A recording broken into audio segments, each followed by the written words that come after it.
monde, bienvenue dans cette nouvelle vidéo. J'en ai absolument marre de traîner sur les réseaux et de voir des thés qui vous font perdre du poids, comment perdre 10 kilos en 2 semaines grâce à des bonbons, des corsets qui vous affinent la taille. Non, il y en a marre, il y a trop de mythes, il y a trop de mensonges pour faire vendre. Aujourd'hui, je vais tout vous débunker. Si vous en avez d'autres, mettez-les en commentaire, on y répondra ensemble et on se lance dans le premier qui m'énerve trop, c'est qu'on peut perdre du poids sur des endroits très spécifiques du corps. Donc c'est-à-dire si j'ai envie de perdre du ventre, si je fais des exercices d'abdos par exemple, je vais perdre du ventre. Eh bien c'est totalement faux. La perte de poids, c'est un processus systémique, donc c'est un ensemble, ce n'est pas une zone. Si je te dis j'ai envie de perdre de l'épaule gauche, non, ça ne fonctionne pas comme ça. Un truc que j'ai remarqué d'ailleurs quand moi-même j'ai perdu tout mon poids, donc mes 20 kilos, c'est que en fonction des morphologies, tu vas perdre de différents endroits. Moi je sais que j'ai beaucoup plus de hanches qu'un haut du corps. Donc j'ai pris déjà toute ma graisse principalement dans mes cuisses, dans mes fesses, et quand j'ai perdu du poids, je n'ai pas vu de changement pendant au moins 1 an dans mon bas du corps. C'est-à-dire que je suis devenue hyper sèche du haut du corps, j'ai tout perdu, vraiment c'était full muscle, ventre plat, tout ça, pas de poignée d'amour, rien. Et à partir du moment où j'étais vraiment sèche du haut du corps, j'ai commencé à perdre du bas du corps. Donc toutes les morphos sont différentes, toutes les pertes de poids sont différentes, tu ne peux pas cibler une perte de gras à un endroit. Par contre, tu peux faire grossir les muscles et donc changer ton physique de cette manière-là, mais pas sur la perte de gras. Ensuite, suer plus vous permet de brûler plus. Eh bien non, c'est totalement faux.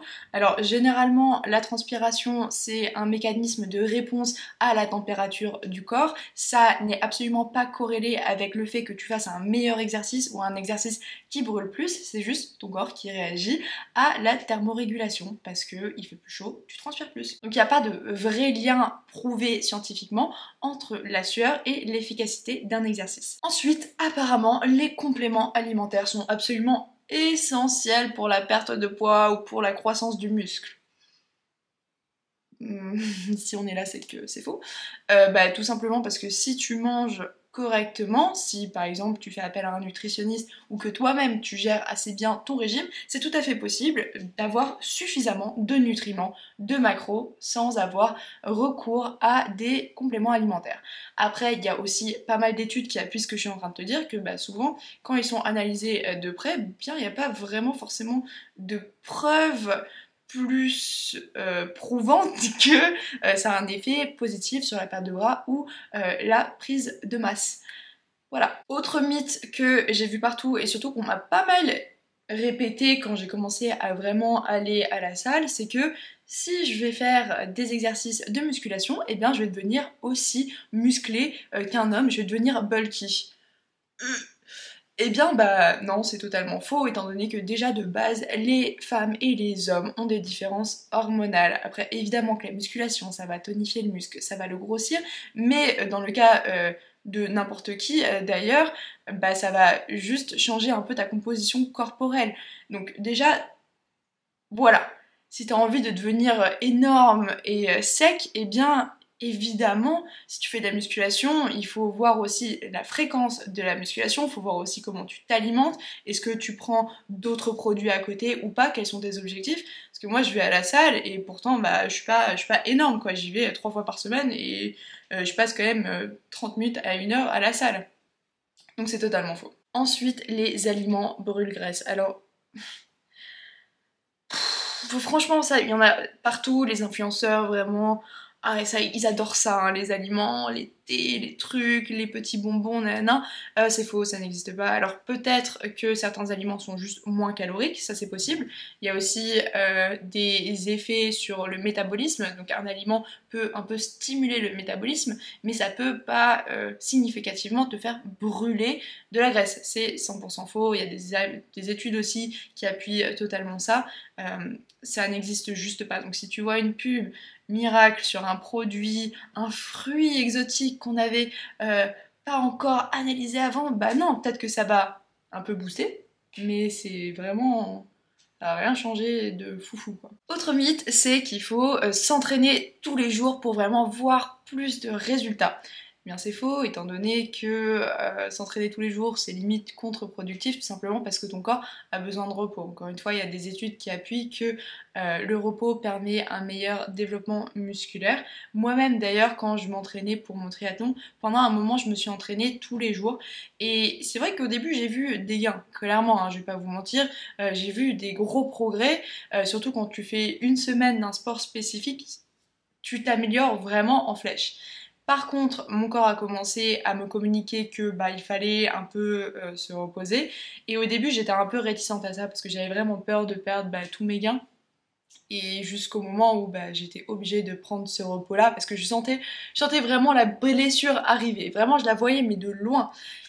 Et donc j'ai fait un repos de 3 jours, puis ces 3 jours sont devenus une semaine, et cette semaine est devenue 2 semaines. Et vraiment, au bout de la deuxième semaine, j'étais en mode oh mon dieu, non. J'avais peur de retourner au sport parce que vraiment, je me suis dit j'aurais tout perdu, voilà, je vais recommencer à zéro. Et en fait, pas du tout. En fait, pas du tout. Au contraire, j'avais des performances encore meilleures qu'avant et j'étais hyper surprise justement de voir que mon corps me remerciait en fait. Donc vraiment, prenez du temps pour reposer votre corps et surtout écoutez votre corps, c'est le plus important. Un autre mythe, c'est que les machines de cardio que tu vois à la salle de sport, par exemple, juste le tapis de course, l'elliptique, les trucs comme ça, sont forcément précis au niveau de la dépense calorique. Donc sur ces machines, il y a donc un timer avec combien de temps tu l'as fait, la vitesse et aussi le nombre de calories brûlées. Et franchement, parfois c'est assez correct, parfois ça ne l'est pas, et tu peux pas te baser là-dessus. Moi personnellement, j'ai une montre déjà connectée et j'ai pas confiance en ma montre. Parce que je sais que même d'une montre à l'autre, ça va varier, peut-être que elle surestime, peut-être que elle sous-estime, j'en sais vraiment rien honnêtement. Et les machines c'est pareil, surtout les machines n'ont pas mon pouls, elles n'ont pas ma taille, ma corpulence, ma composition corporelle, donc c'est pas du tout précis. Et même quand je la porte, je vois clairement la différence. Donc elle surestime, j'imagine, et la machine clairement sous-estime. Donc ça peut être cool parce que si tu regardes tes calories, voilà, tu te dis ok, faut que je m'active un peu plus, que je sois un peu plus, voilà, en mode actif, j'imagine. Mais en soi, faut pas croire ce numéro.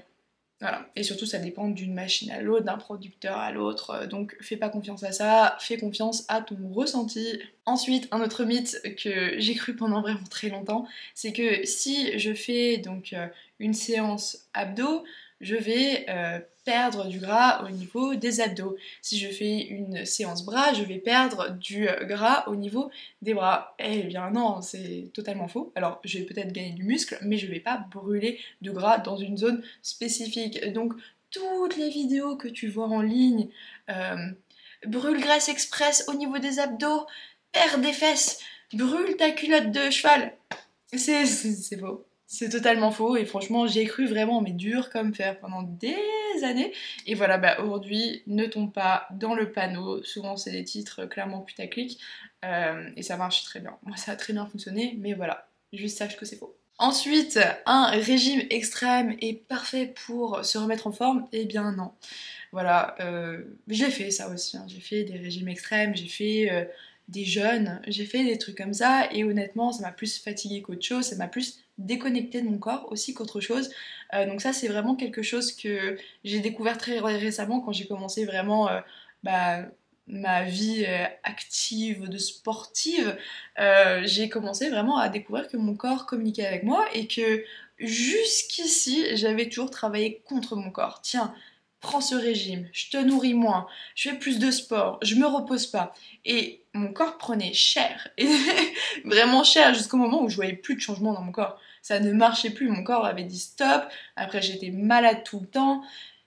Vraiment, travailler ensemble, parce que votre corps c'est votre vaisseau sur cette terre, c'est ce qui va vous accompagner toute votre vie. Ne le fragilisez pas avec des régimes, ne lui faites pas de mal, vraiment essayez de capter quand il communique avec vous et vraiment surtout les régimes restrictifs ne faites pas ça.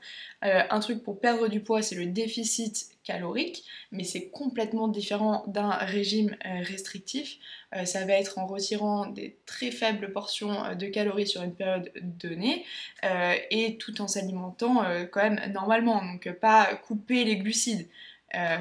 Donc vraiment à faire très attention. J'ai fait une vidéo sur les calories, comment compter ses calories, le déficit calorique, comment ça fonctionne. Je t'invite à le regarder parce que c'est peut-être un peu plus clair comme ça. Comme ça tu pourras calculer ton apport, tes dépenses, nanana. Parce que ouais, sinon c'est très facile de faire n'importe quoi. Moi personnellement, hein, je parle de ma propre expérience, j'ai souvent fait vraiment n'importe quoi en pensant faire les choses bien. Donc voilà, j'espère que ça t'aidera. Et ensuite, le dernier mythe que j'ai vu, c'est que directement quand t'as fini ta séance de sport, il faut prendre des protéines, de la créatine et tous tes trucs. Et qu'il fallait le faire après ta séance de sport ou avant, parce que sinon après c'est pas bon. Tu vois, ou il faut faire ça à 7h du matin. Bah non. Genre c'est tout un process, la période elle est beaucoup plus longue que ce qu'on pense, c'est pas 1 heure après le sport qu'il faut prendre des protéines. Vraiment ça c'est encore un mythe, il y a plein d'études qui montrent que bah, cette période est un peu plus longue que ce que l'on pense. Après évidemment si tu fais du sport et que tu prends tes protéines le soir, ça a peut-être moins d'effet. Après il y a aussi des études qui prouvent que prendre des protéines le soir avant de dormir ça aide aussi à la récupération.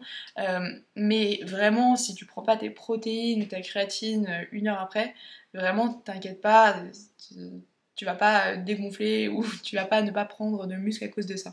Donc voilà. Donc c'est un peu tous les mythes. Dis-moi si t'en as d'autres. J'espère que j'ai été claire, j'espère que ça t'a aidé. Et voilà, on se dit à la semaine prochaine. Bye!